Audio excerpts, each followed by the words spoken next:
Today we're going to talk about the value of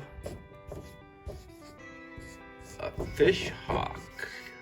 Probably one of the most, if not the most important pieces of equipment on my boats.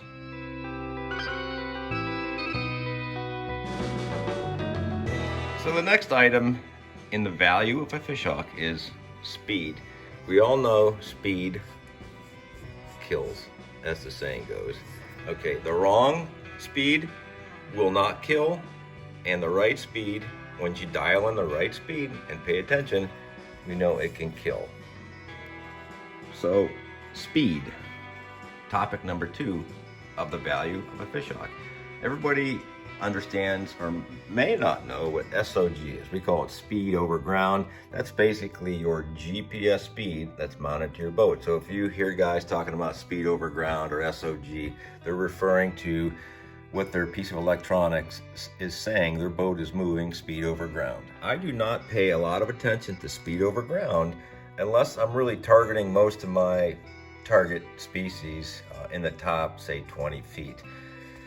When we're fishing down deeper, I don't pay a lot of attention to SOG because my lures are not at the surface. My lures are down below, so all my emphasis basically falls back on what is my speed down where I have my baits and down where the fish are. There are many days where speed over ground is nowhere close to your down speed. That is one disadvantage of not owning a fish hawk. But after big blows where the water is moving back and forth across lakes, after or during a high wind event, or if you're in an area where there's a lot of lake current, often the speed over ground and your down speed are two different numbers. Don't know what your down speed is, you do two things.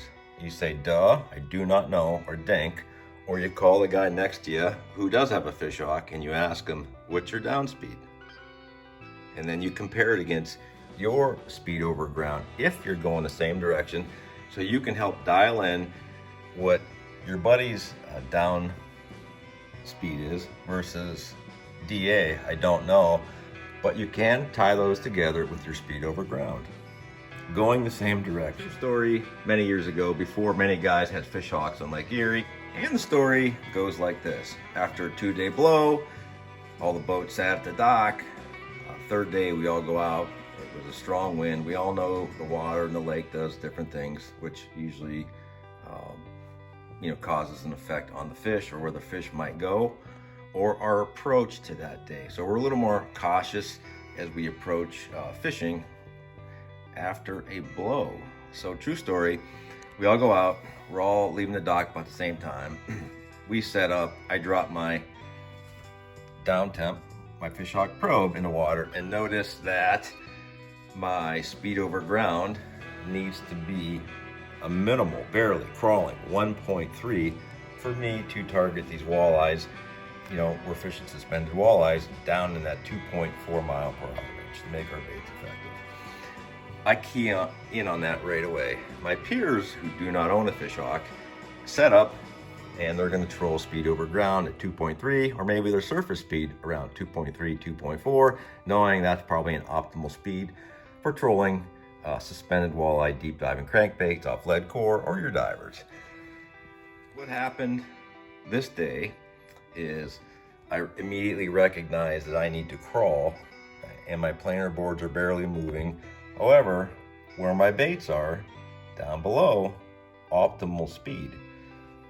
My peers, without fish hawks, continue to troll speed over ground, 2.3, 2.4, 2.5, and what they discovered that they were not catching many fish this particular morning. Why? Well, first, they did not know what their speed was down below, or their temperature.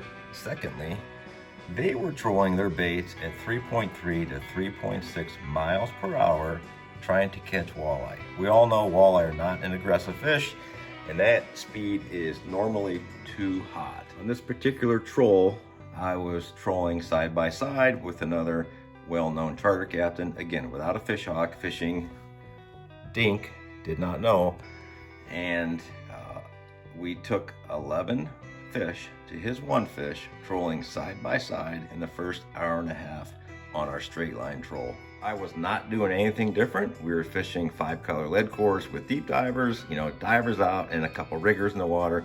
Same identical program as the boat next to me. What they did not notice is that they were pulling away from me during this whole troll because I knew I had to crawl at 1.3 to obtain the optimal troll speed for my presentation, which was 2.4.